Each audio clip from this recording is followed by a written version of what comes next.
Hello everyone. तो आज हम लोग क्लास 11 का चैप्टर 5 डिमांड रिवीजन करने वाले हैं। तो फटाफट से मैं बता देता हूं कि आज पूरे वीडियो में क्या होने वाला है। तो सबसे पहली बात तो देखो, ये रिवीजन वीडियो है तो मैंने इसकी एक बहुत समराइज नोट्स बनाई है जो अराउंड 3 से 4 पेज की है, जो इसमें पूरा डिमांड चैप्टर कवर होता है।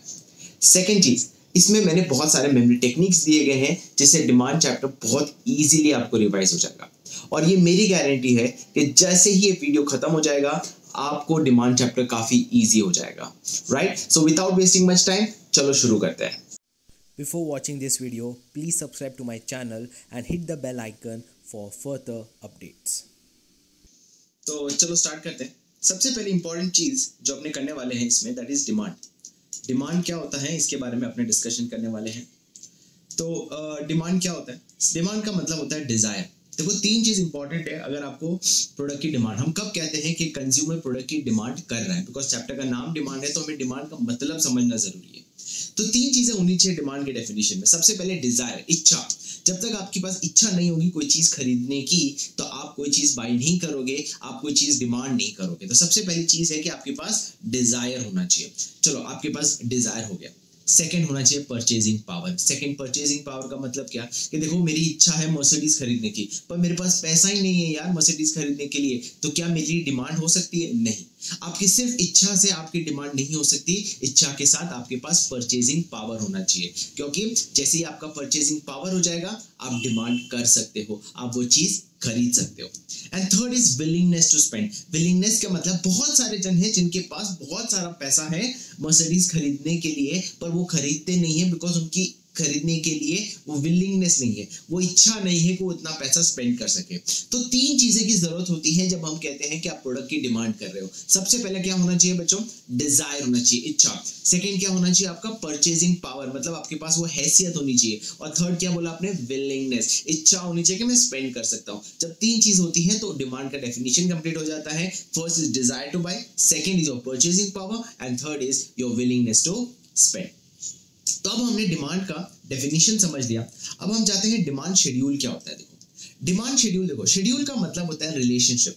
जब हम डिमांड की रिलेशनशिप पढ़ना चाहते हैं, डिमांड के 2 इंपॉर्टेंट कंपोनेंट क्या है बच्चों? प्राइस और क्वांटिटी। अब उनका रिलेशनशिप जब हम पढ़ते हैं तो हमारे पास डिमांड शेड्यूल आता है। राइट, सो डिमांड शेड्यूल का मतलब क्या होता है बच्चों? रिलेशनशिप किसके बीच में? Between different quantity purchase a different possible price. मतलब एक शेड्यूल है जहां डिफरेंट प्राइस में क्या अलग अलग क्वांटिटी आप परचेज करते हो, उसे हम कहते हैं डिमांड शेड्यूल। मैं एक एग्जांपल लेके समझाता हूं। जैसे फॉर एग्जांपल, जब प्राइस और क्वांटिटी की मैं बात कर रहा हूं, जब प्राइस 10 था तो आपका डिमांड 100 था। जब प्राइस 20 था आपका डिमांड 80 था। जब प्राइस 30 था आपका डिमांड 60 हो गया। जब प्राइस 40 था आपका डिमांड 40 हो गया। अब ये है क्या? ये है कि कितनी डिफरेंट क्वांटिटी आप डिमांड कर रहे हो, डिफरेंट क्वांटिटी आप डिमांड कर रहे हो a different possible price. Right, तो कितनी डिफरेंट क्वांटिटी आप डिमांड कर रहे हो अ डिफरेंट पॉसिबल प्राइस। इनको इस पूरे टेबल को अपने को क्या बोलते हैं? Demand schedule. क्या बोलते हैं बच्चों? Demand schedule. ठीक है, अगर आपने यहां ध्यान से नोटिस किया हो तो प्राइस और क्वांटिटी का देखो रिलेशनशिप देखोगे तो ये इनवर्स है। इनवर्स का मतलब क्या? इनवर्स का मतलब क्या कि देखो, जैसे जैसे प्राइस बढ़ रहा है क्वांटिटी डिमांड कम हो रही है। और ये आप भी मानते हो कि देखो, जब प्राइस कम होती है तो हम डिमांड ज्यादा करते हैं, जब प्राइस बढ़ती है हम डिमांड कम करते हैं। देखो कैसे, जब सेल होता है तो फटाफट डिमांड एकदम बढ़ जाती है और जब प्राइस एकदम ज्यादा होता है तो हम अपनी डिमांड कम करते हैं। राइट, इसके बारे में हम और डिटेल पढ़ेंगे। तो अभी मैंने आपको एक डिमांड शेड्यूल के बारे में समझाया। डिमांड शेड्यूल, शेड्यूल का मतलब है relationship. Relationship between what? Price and quantity. Right, so कितनी डिफरेंट क्वांटिटी आप डिमांड करते हो अ डिफरेंट पॉसिबल प्राइस, उसे हम कहते हैं, उसे हम क्या कहते हैं? Demand schedule.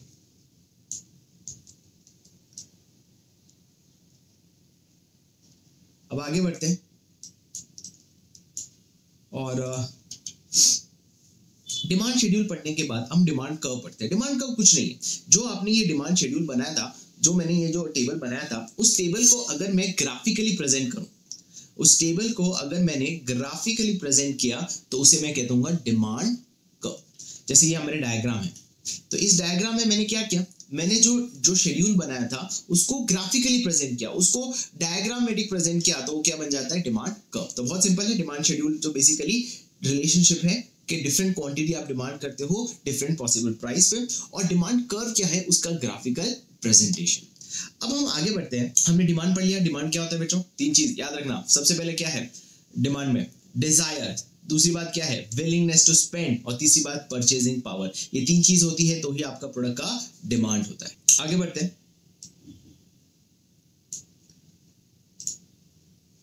अब बात करते हैं इंडिविजुअल डिमांड शेड्यूल क्या है। इंडिविजुअल डिमांड शेड्यूल और मार्केट डिमांड शेड्यूल, क्योंकि हमने डिमांड शेड्यूल पढ़ लिया, अब इंडिविजुअल डिमांड शेड्यूल और मार्केट डिमांड शेड्यूल क्या है इसको समझना भी जरूरी है, राइट। इंडिविजुअल डिमांड शेड्यूल क्या होता है कि देखो, अगर मैं एक पर्सन है राम, मैं राम को जाके पूछता हूं कि यार राम मुझे ये बता कि मैं अगर तुझे पूछूं कि तुझे चॉकलेट की डिमांड करनी है, राम को पूछता हूं तुझे चॉकलेट की डिमांड करनी है कि जब प्राइस 10 होगा तो तू कितनी क्वांटिटी डिमांड करेगा, या मैं वो बोलेगा यार मेरे को 100 मन चाहिए। जब प्राइस 20 होगी तो कितना करेगा, मैं कम करूंगा 80 करूंगा। मैं 30 प्राइस होगी तो कितना करूंगा, 60 करूंगा। और जब 40 प्राइस होगी तो मैं कितना करूंगा, 40 करूंगा। ये मैंने राम से पूछा, ये राम का डिमांड शेड्यूल है। अब मैंने इसका शाम का पूछा, मैंने शाम को पूछा कि देख शाम जब प्राइस 10 होगी तो तू कितनी डिमांड करेगा, वो बोलता है मैं 200 डिमांड करूंगा। जब 20 होगी वो बोलता है मैं 160 डिमांड करूंगा। 30 होगी तो वो बोलता है 120 डिमांड करूंगा, और 40 होगी तो मैं 80 डिमांड करूंगा। तो ये शाम का डिमांड शेड्यूल है। देखो हर एक का डिमांड शेड्यूल अलग अलग होगा, क्योंकि उनके उस प्राइस पे क्या पता उनकी डिमांड जो होती है वो अलग होती है। तो राम की डिमांड शेड्यूल ये है, ये शाम का डिमांड शेड्यूल है, राइट। इसे कहते हैं इंडिविजुअल डिमांड शेड्यूल। इसे क्या बोलते हैं, individual demand schedule. Individual demand schedule मतलब क्या कि जैसे हमने कहा डिफरेंट क्वांटिटी जो है ready to buy different possible price, हमने ऑलरेडी पढ़ लिया। पर अगर वो वन बायर करे, किसी एक बायर का मैं डिमांड शेड्यूल निकालता हूं तो उसे इंडिविजुअल डिमांड शेड्यूल बोलते हैं, राइट। तो किसी एक बायर का अगर आप डिमांड शेड्यूल निकालते हो कि भाई तू डिफरेंट पॉसिबल प्राइस पे कितनी क्वांटिटी डिमांड कर रहा है, तो उसे कहते हैं इंडिविजुअल डिमांड शेड्यूल। कुछ अलग नहीं है, सिर्फ एक ही है कि किसी एक बायर का लेते हो। अब अगर मैं पूरे मार्केट में सिर्फ 2 ही जनते रहते हैं, पूरे मार्केट में सिर्फ राम और श्याम दोनों ही थे, और अगर मुझे जानना है मार्केट डिमांड शेड्यूल क्या है, तो मैं क्या करूंगा, राम की डिमांड और श्याम की डिमांड दोनों की डिमांड को ऐड कर दूंगा। जैसे दोनों की डिमांड को ऐड करना मतलब जैसे प्राइस जो है वो 10, 20, 30, 40 और 40 था। अब क्वांटिटी कैसी होगी, राम जो है 10 रुपए पे 100 क्वांटिटी डिमांड कर रहा है, और शाम कितनी कर रहा है, 200 कर रहा है। तो अब क्वांटिटी यहाँ कितनी हो जाएगी, 300 हो जाएगी। क्यों, राम 100 कर रहा है, शाम 200 कर रहा है। और प्राइस 20, राम 80 कर रहा है, ये 160 कर रहा है, तो कितनी हो जाएगी, 240। और 30 पे कितनी हो जाएगी, 180, और ये कितनी हो जाएगी, 120। तो मैंने क्या किया, मार्केट में मैंने अजम्पशन किया सिर्फ राम और शाम है, ऐसे बहुत सारे बायर्स होंगे, तो सभी के डिमांड शेड्यूल को जब मैं ऐड करता हूं तो उससे मार्केट डिमांड शेड्यूल आता है। सिंपल सी बात, सभी के डिमांड शेड्यूल को क्या कर दो आप, ऐड कर दो, राइट। सो डिफरेंट क्वांटिटी जो आप डिमांड कर रहे हो by all the buyers, right. So different quantity which is demanded by all the buyers at different possible price, तो उसे मार्केट डिमांड शेड्यूल बोलते हैं। और अगर सिंगल बायर कर रहा है तो उसे इंडिविजुअल डिमांड शेड्यूल बोलते हैं। अब आई होप सो यहां तक आपका क्लियर हो चुका है इंडिविजुअल डिमांड शेड्यूल और मार्केट डिमांड शेड्यूल के बारे में। अब हम आगे बढ़ते हैं।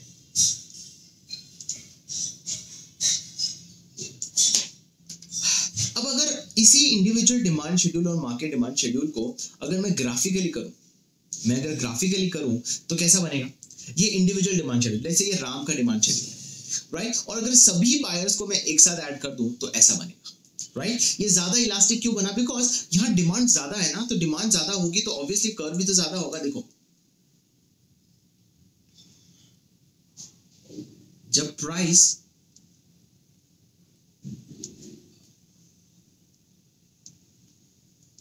100 था, जब प्राइस 100 था तो इसका डिमांड शेड्यूल कितना था, याद है राम का, आई थिंक जब प्राइस 10 था तो राम का डिमांड शेड्यूल 100 था, और शाम का 200 था, तो टोटल कितना हुआ 300।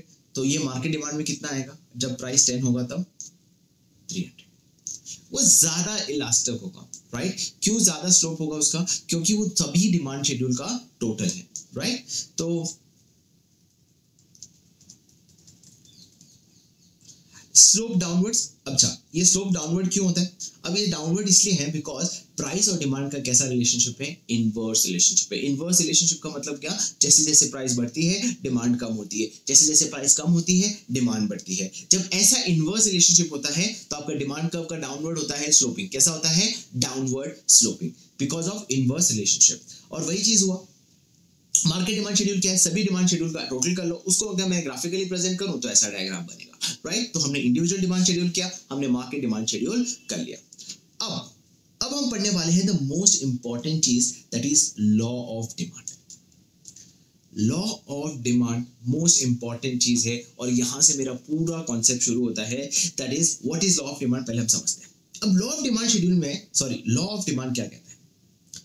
अदर फैक्टर्स रिमेन कांस्टेंट, मतलब बाकी फैक्टर्स को कांस्टेंट समझते हैं। वो बाकी फैक्टर्स क्या है अब हम जानते हैं। लेट्स से बाकी सारे फैक्टर्स को अगर आप कांस्टेंट समझो, प्राइस और क्वांटिटी डिमांड का क्या रिलेशनशिप है? इनवर्स रिलेशनशिप है। तो मतलब अगर other factors remain constant, there is a inverse relationship between price and quantity demanded. ये हमने अभी बात की थी कि देखो प्राइस जैसे बढ़ेगा डिमांड कम होगा, जैसे प्राइस कम होगा डिमांड बढ़ेगा। पर वो अदर फैक्टर्स क्या है? तो अदर फैक्टर्स जो है, इसका मैंने एक मेमोरी टेक्निक दिया है, दैट इज टायर। क्या दिया है बच्चों? टायर। टायर में टी का मतलब क्या होता है? Test and preference. क्या होता है? Test and preference. आई का मतलब क्या होता है? Income of the consumer, income of the consumer. R का मतलब क्या होता है? Price of related goods, price of related goods. And E का मतलब है change in expectation on availability of goods. इसके बारे में हम इन डिटेल पढ़ने वाले हैं। तो अभी तक हमने क्या पढ़ा? Law of demand. Law of demand क्या बोलता है? Other factors remain constant. बाकी सारे फैक्टर्स को कांस्टेंट समझो। प्राइस और क्वांटिटी डिमांड का क्या रिलेशनशिप है? इनवर्स रिलेशनशिप है। अब वो अदर फैक्टर्स कौन से हैं? तो वो मैंने क्या बताया? टायर। टायर में टी का मतलब क्या है? Test and preference. आई का मतलब क्या है? Incomes of the consumer.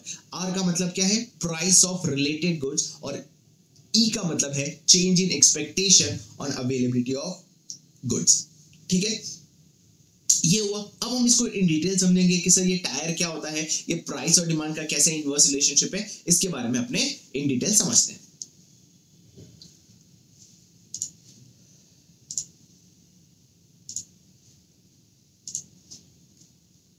Okay, अब हम समझते हैं कि why demand curve slopes downward.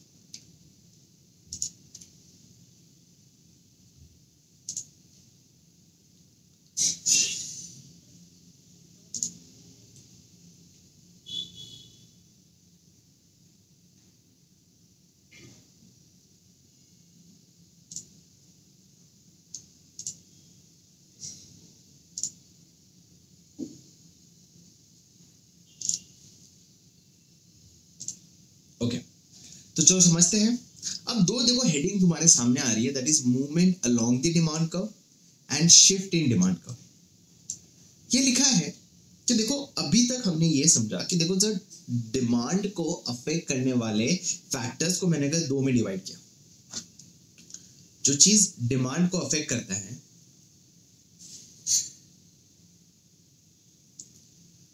उस फैक्टर को अगर मैं दो में डिवाइड करता हूं, डिमांड को अफेक्ट करता है, क्वांटिटी डिमांड को जो अफेक्ट करता है वो दो चीजें। सबसे पहली चीज जो है वो है प्राइस, और दूसरी चीज क्या है? Other factors. ठीक है, प्राइस ऑफ ओन कमोडिटी और बाकी सारे फैक्टर्स को मैंने अदर फैक्टर्स ले लिया। जहां अदर फैक्टर्स क्या बोलते हैं हम उसको? टायर। क्या बोलते हैं बच्चों? टायर। सर यहां तक तो हमें समझ आया कि अदर फैक्टर्स को आप बोलते हो टायर और प्राइस की वजह से। अब ये क्या बोलना चाह रहा है कि अगर प्राइस की वजह से जो भी डिमांड में चेंजेस आते हैं उसे हम बोलते हैं movement along the demand curve. ये याद रखना, movement along the demand curve. और अगर अदर फैक्टर्स की वजह से होता है तो उसे हम बोलते हैं शिफ्ट इन डिमांड कर्व। क्या बोलते हैं? Shift in demand curve. मतलब अगर आपका क्वांटिटी डिमांड अफेक्ट प्राइस की वजह से करता है तो उसे अपने बोलेंगे movement along the demand curve. और अगर अदर फैक्टर्स की वजह से होता है तो सब बोलेंगे shift in the demand curve. तो चलो अभी आगे बढ़ते हैं। हमने movement along the demand curve और shift along the demand curve समझ तो आया, पर है क्या सब? देखो, अगर प्राइस की वजह से होता है तो मैंने अभी कहा it is called movement along the demand curve. Movement along the demand curve का मतलब क्या है कि देखो, जब प्राइस की वजह से डिमांड में अफेक्ट होगा, जब प्राइस की वजह से अगर डिमांड में कुछ अफेक्ट होगा तो या तो कॉन्ट्रैक्शन होगा या तो एक्सटेंशन होगा। क्या होगा? या तो कॉन्ट्रैक्शन होगा या तो एक्सटेंशन होगा। देखो समझते हैं, कॉन्ट्रैक्शन कब होता है और एक्सटेंशन कब होता है? जब अदर फैक्टर्स रिमेन कांस्टेंट। सबसे पहले इंपॉर्टेंट चीज, अदर फैक्टर्स को कांस्टेंट लेना है, हम बार बार पढ़ रहे हैं। अदर फैक्टर्स कौन से हैं? टायर।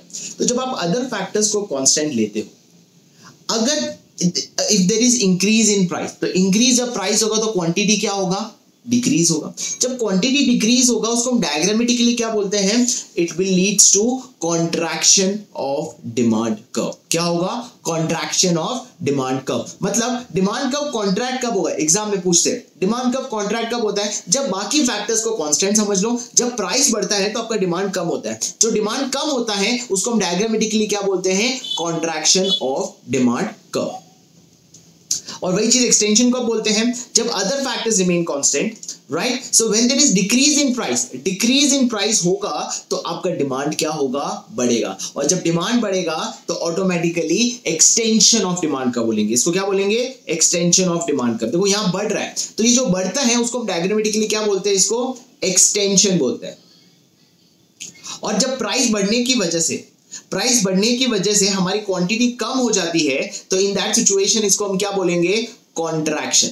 क्या बोलेंगे बच्चों? कॉन्ट्रैक्शन। तो आई होप सो समझ आए। कॉन्ट्रैक्शन और एक्सटेंशन कब बोलते हैं? कॉन्ट्रैक्शन और एक्सटेंशन तभी बोलते हैं जब प्राइस में कोई चेंज हो। प्राइस कौन से? अपने गुड्स की। तो जब प्राइस बढ़ता है तो क्वांटिटी कम होती है, अदर फैक्टर्स रिमेन कांस्टेंट। ये बार बार बोलना पड़ेगा क्योंकि डिमांड को अफेक्ट करने के लिए दो चीजें, एक तो प्राइस, एक अदर फैक्टर्स। तो जब आप प्राइस की वजह से होता है तो अदर फैक्टर्स को कांस्टेंट समझोगे, और जब अदर फैक्टर्स कुछ होता है तो प्राइस को कांस्टेंट समझना पड़ेगा, राइट? तो दो फैक्टर है तो एक फैक्टर की वजह से कुछ चेंज होता है तो दूसरे को कांस्टेंट समझना पड़ेगा। तो आपको ये बोलना पड़ेगा। एग्जाम में पूछते हैं when there will be contraction of demand curve, the contraction of demand curve only happens when other factors remain constant, बाकी फैक्टर्स कांस्टेंट रहेंगे, and due to increase in price there will be decrease in the quantity demanded and which will lead to contraction of demand curve. और extension कब होगा? जब other factors remain constant, increase in quantity demanded हो रहा है क्योंकि decrease in price की वजह से, जिसकी वजह से एक्सटेंशन ऑफ डिमांड कर्व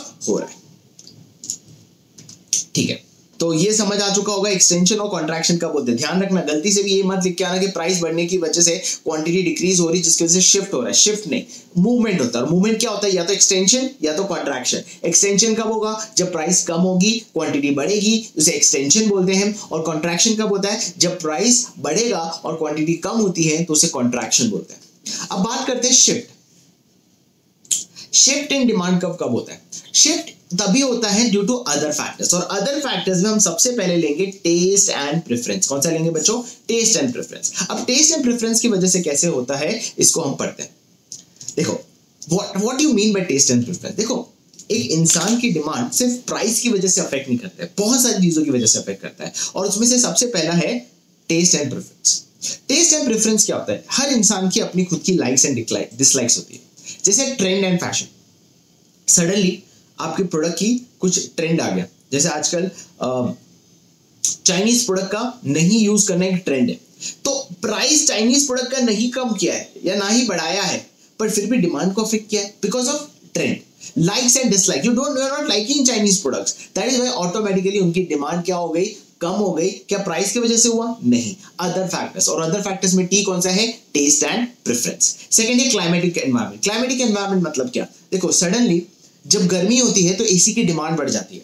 तो एसी की डिमांड इसलिए नहीं बढ़ी क्योंकि प्राइस कम हुआ है, प्राइस तो कांस्टेंट था, वही था। डिमांड क्यों बढ़ी? बिकॉज मौसम ऐसा है कि यहाँ आपको एसी की जरूरत ज्यादा पड़ती है। वहीं ठंडी के टाइम आपको स्वेटर्स की डिमांड बढ़ जाती है बिकॉज मौसम ऐसा है कि ऑटोमेटिकली प्राइस की वजह से नहीं, अदर फैक्टर्स। और अदर फैक्टर्स में कौन सा? Test and preference. Test and preference में क्लाइमेटिक कंडीशंस की वजह से, राइट? तो तीन चीज क्या है? उसे हम बोलते हैं ITC। इसका मेमोरी टेक्निक है ITC। टेस्ट एंड प्रेफरेंसेस में कौन से फैक्टर्स आते हैं? फर्स्ट I का मतलब है individual likes and dislike. Individual जो है वो चाइनीज प्रोडक्ट को लाइक नहीं कर रहे, ऑटोमेटिकली उसकी डिमांड कम हो गई। मेड इन इंडिया प्रोडक्ट को ज्यादा प्रेफर करेंगे, ऑटोमेटिकली उसकी डिमांड बढ़ गई। प्राइस की वजह से नहीं। T का मतलब क्या है? ट्रेंड्स। क्या आजकल मार्केट में ट्रेंड चल रहा है। एंड C का मतलब क्या है? Climatic environment. तो ये तीनों फैक्टर्स हैं, उसको मिला के हम बोलते हैं टेस्ट एंड प्रेफरेंस। अच्छा, तो लेट्स से अगर आपका फेवरेबल टेस्ट एंड प्रेफरेंस हुआ, फेवरेबल टेस्ट एंड प्रेफरेंस मतलब ठंडी के टाइम में स्वेटर की डिमांड बढ़ रही है, तो ऑटोमेटिकली इसे कहते हैं favourable test and preference, right. तो इससे क्या होगा? Induce buyers to buy more commodity. देखो, इससे इंड्यूस होगा कि भाई जब ठंडी का टाइम है स्वेटर की डिमांड बढ़ेगी, तो it will induce buyers to buy more commodity. Price will remain constant. ये फिक्स है लाइन, ये लाइन फिक्स है। Price will remain constant. It will lead to increase in demand. मतलब प्राइस कांस्टेंट है, demand बढ़ गया because test and preference favourable है। अब उसकी वजह से होगा क्या? उसकी वजह से क्या होगा? There will be increase in demand, और जब डिमांड इंक्रीज होता है तो there will be rightward shift. Rightward shift मतलब क्या? डिमांड कर्व जो है वो D1 से कहां चला जाएगा? D2 पे। डिमांड कर्व क्या हो जाएगा?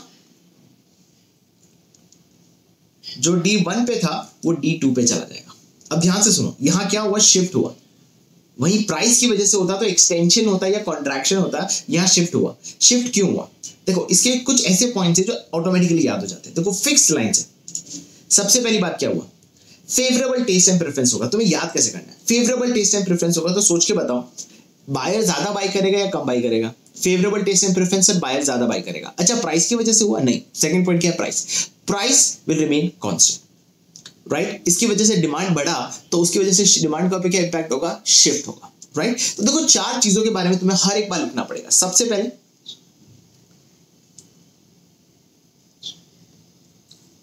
रीजंस। किस रीजन क्या होगा? सबसे पहले तो सॉरी, डिमांड इंक्रीज होगा या डिक्रीज होगा वो बताना है।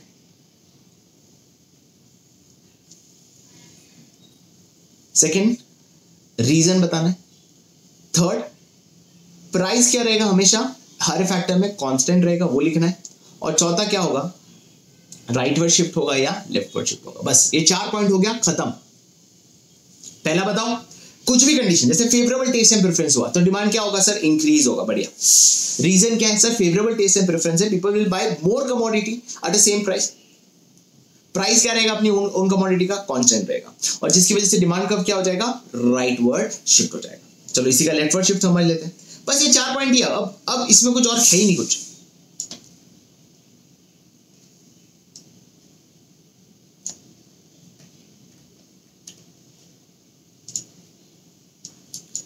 अनफेवरेबल टेस्ट एंड प्रेफरेंस मतलब ठंडी के टाइम इसी की डिमांड कम होती है, that is unfavourable test and preference.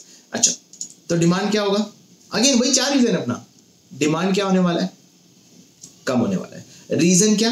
Because of unfavourable test and preference. Price क्या रहेगा?